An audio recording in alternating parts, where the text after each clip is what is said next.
तेरा क्या होगा, हाँ नाम विख्यात होगा, प्रसिद्ध होगा।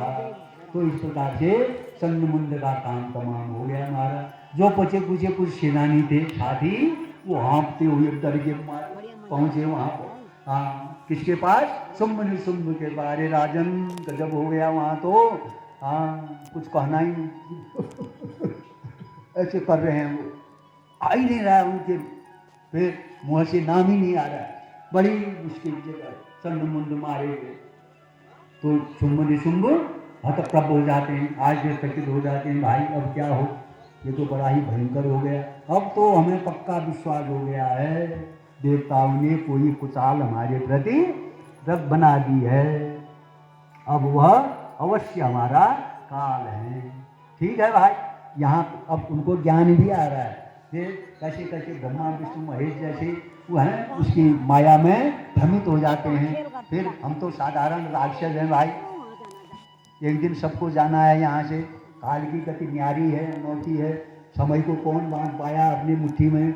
इस प्रकार अगर हमें विधि के विधान के अनुसार मरना ही है तो मरेंगे, लेकिन खाली बैठ के नहीं मरेंगे, उद्यम करना है हमें। तो इसलिए क्या करते हैं, हे रक्तवीर तुम बड़े बलशाली हो, अब तुम जाओ और तुम तो जीत के ही आओगे, क्योंकि तुम्हें भगवान शंकर का वरदान है। कल जब महिषासुर पैदा हुआ चिता से ना, रंभ बैठा, उसकी पत्नी महिषी भैंसी भी बैठी, तो भैंसी से महिषासुर हुए और रंभ से रक्तबीज हुआ था पैदा, वही रक्तबीज है।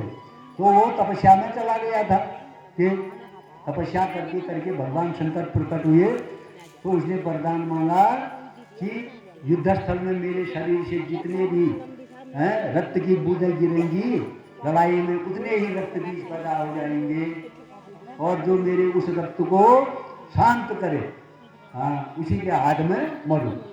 तो ऐसा वरदान था उस रक्त बीज का। तो रक्त बीज जाके अब कहाँ समझाना कहाँ जाए, बिल्कुल प्रत्यक्ष लड़ाई। रक्त बीज के आते ही माने वैसे ही हुंकार भरी महाकाली ने, तो उस हुंकार से वह धराशायी हो गया।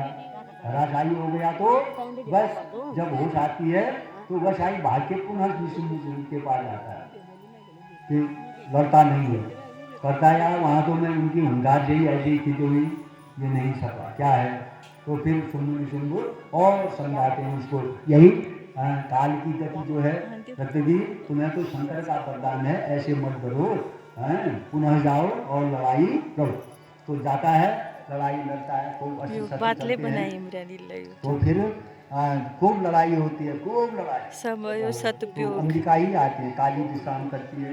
तो जब लड़ाई लड़ते लड़ते किसी प्रकार भी वो जीवित नहीं मारा नहीं जा रहा है, तो अंततः यहाँ तक कि जितने भी से रक्त की बूंदें जमीन में गिरते हैं अष्ट शत्रु के द्वारा, जब बाण चलाती है मैया, तलवार से प्रहार करती हैं, तो बाण प्रहार करती हैं, तो जितना भी खून बहता है, जो भी खून जमीन में गिरा, जितनी बूंदें उतने रक्त बीज, तो सारी रणभूमि रक्त बीजों से भर गई। स्वर्ग में देवता जो है देख रहे हैं जिनको हाहाकार मच जाता है, अब क्या हो, अब क्या हो, अब तो मुश्किल है भाई, अब तो ये देवी भी हमारी सहायता करने में हमें असमर्थ प्रतीत हो रही है करके बहुत चिंतित हो जाते हैं। तो ऐसे देवताओं की चिंता को देख करके देवी मैया क्या करती हैं, महाकाली से करती हैं, अरे मैया फिर आजा, और तू क्या कर, अब एक पात्र ले तू, भिक्षा का पात्र, कपाल, और जितनी भी मैं मारूंगी रक्त बीज का जितना भी रक्त निकलेगा उसको उस पात्र में भर करके पीते जाओ। फिर तुम्हारा इनाम भी हो गया, ये बहुत काम करी है, भूख लगी होगी तुझे, और तेरा उस भूख बुताने का जो है वो समय आ गया है। मैं रक्त बीज को प्रहार करती जाऊंगी बाणों से, तलवार से, और तुम इसका जो है रक्त पीती जाओ। जब इसका रक्त खत्म हो जाएगा तो अपने आप यह भी मृत्यु को प्राप्त हो जाएगा।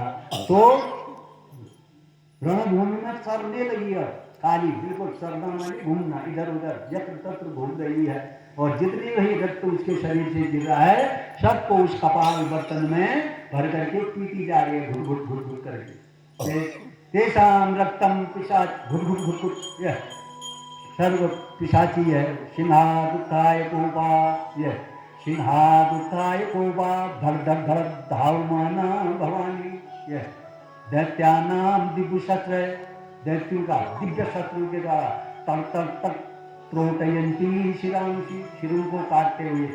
तेषाम रक्तम, उनका खून, पिबंती, पीती हुई, घुट घुट घुट घुट, प्रेक्षणीया पिशाची, तृप्ता तृप्ता हसंती खत खत खत, यह मैं तृप्ति हुई, ऐसे अट्टहास जो कर रही है, ऐसी काली मैया आप हमारी रक्षा करें। इस प्रकार से वहाँ पर अलौकिक दृश्य हो जाता है देवी का। तो इस प्रकार से रक्त बीज का काम तमाम हो जाता है। उनके जो साथी हैं बचे हुए, वह पुनः शुंभ निशुंभ के पास आते हैं। जब रक्त बीज मारा गया, जैसे रावण खरदूषण मारा जाता है तो आश्चर्यचकित हो जाता है, खरदूषण मेरे समान बलवान था, है? उसको ये मारने वाला कौन आए? तो ऐसे ही यहाँ पर जो शुंभ निशुंभ है, जो राक्षसों के प्रधान, वो भी रक्त बीज के मारे जाने पर व्याकुल हो जाते, बेचैन हो जाते। अब क्या होगा? तो वही विधि, जो समय है, विधि का रोना रोके, भाग्य की बलवत्ता रोके स्वीकार करते हुए, भाग्य दैव पूर्व जन्म के जो कर्म हैं वो बलवान है भैया। हाँ, यदि हमारा मरने का है तो मरेंगे, लेकिन अब सबको मार के, हैं, डर के मारे पाताल में जाना ये उचित नहीं है। इससे तो हमारा क्या हो जाएगा? अपयश हो जाएगा। फिर सबको मारा और स्वयं अपने प्राणों में संकट आया तो डर के मारे छिप गए कहेंगे। इसलिए